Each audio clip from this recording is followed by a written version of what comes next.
انسان اور جن مل جائیں ایک دوسرے کے ہمراہ اور زور لگا لیں ایڑی اور چوٹی کا، وہ قرآن مجید کی ایک آیت ہی نہیں بنا سکتے۔ یہ قرآن مجید اللہ رب العزت کا ایسا معجزہ ہے، اور پھر اس کی حفاظت اللہ نے اپنے ذمہ لی ہوئی ہے۔ اللہ فرماتے ہیں اِنَّا نَحْنُ نَزَّلْنَا الذِّكْرَ وَإِنَّا لَهُ لَحَافِظُونَ، بے شک اس قرآن مجید کو، اس ذکر کو ہم نے ہی نازل کیا اور اس کی بھی حفاظت کے ہم ہی ذمہ دار ہیں۔ اب اگر معنی پہ غور کریں نا تو اِنَّا کا مطلب ہے ہم نے، نحن کا مطلب ہے ہم نے، نزلنا کا مطلب ہے ہم نے۔ تو پڑھنے والا حیران ہوتا ہے کہ کہنے والا کیا کہنا چاہتا ہے، ہم نے ہم نے ہم نے۔ تو مفسرین نے اس کی تفصیل سمجھائی۔ وہ فرماتے ہیں یہ تاکید کے طور پر ہے، اللہ یوں فرمانا چاہتے ہیں ہم نے، ہاں ہم نے، ہاں ہاں ہم نے ہی اس قرآن کو نازل کیا اور اس کی حفاظت کے بھی ہم ہی ذمہ دار ہیں۔ اب جب اللہ ذمہ داری لے رہے ہیں تو پھر قرآن محفوظ ہے۔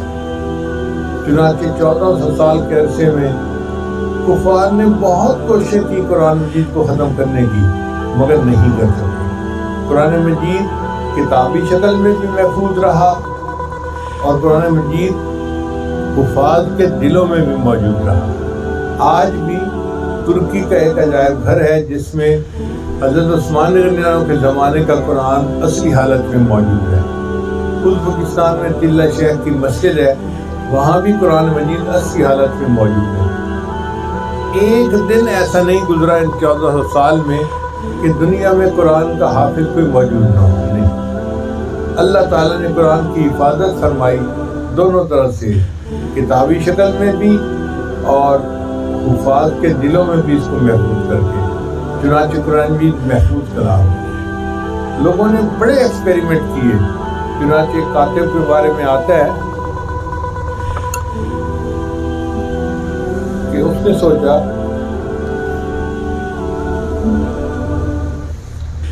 میرے پاس یہودی آتے ہیں، کہتے ہیں جی ہم سچے دین والے ہیں، عیسائی آتے ہیں کہتے ہیں جی ہم سچے دین والے ہیں، مسلمان آتے ہیں کہتے ہیں نہیں ہم سچے دین والے ہیں۔ تو مجھے کیا پتا کون سچے دین والا ہے، کیوں نہ میں اس کی تحقیق کروں۔ اس نے کیا کیا کہ ایک تورات کی کتاب منگائی اور اس کو لکھا۔ اس زمانے میں چھاپے خانے نہیں ہوتے تھے، کاتب کتاب خود لکھتے تھے۔ اس نے کتاب لکھی اور کہیں کہیں جو الفاظ تھے نا ان میں ہم معنی لفظ بدل دیے۔ جیسے پنجابی میں کہتے ہیں نال اور کول ایک جیسا لفظ ہے، تو اس نے یوں الفاظ بدل دیے کہ معنی وہی رہے، لفظ بدل دیا۔ اس نے کوئی 10-15 جگہ پر یہ تبدیلی کر کے ایک یہودی کو دی کتاب کہ جی میں نے بڑی محنت سے لکھی ہے اور میرا دل چاہتا ہے کہ آپ اپنے ہفتے کے دن کی جو عبادت ہے وہ اس سے کروائیں۔ اس یہودی ربائی نے درس دینا شروع کر دیا۔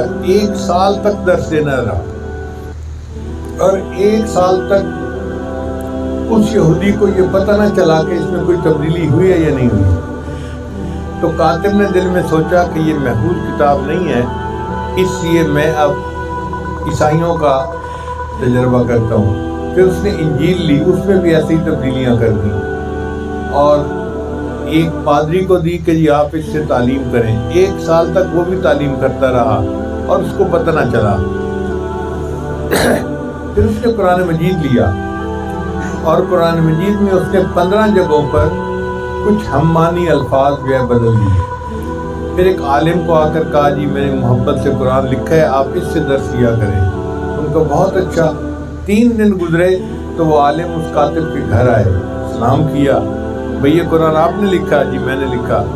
میں پوچھنے اس لیے آیا ہوں کہ آپ نے سوتے میں لکھا تھا یا جاگتے میں لکھا تھا؟ اور نے کہا بھئی جاگتے میں لکھا تھا۔ اس نے نہیں مجھے نہیں لگتا کہ تو نے جاگتے میں لکھا ہے، اس لیے کہ اس میں 15 جگہوں پر میں نے غلطیاں دیکھی ہیں۔ جہاں جہاں غلطی تھی اس نے نشاندہی کر دی۔ کاتب نے سوچا کہ یہ اللہ کی محفوظ کتاب ہے، چنانچہ وہ کلمہ پڑھ کے مسلمان ہو گیا۔ اور اس قسم کی بہت ساری تجربات کفر نے کی ہیں۔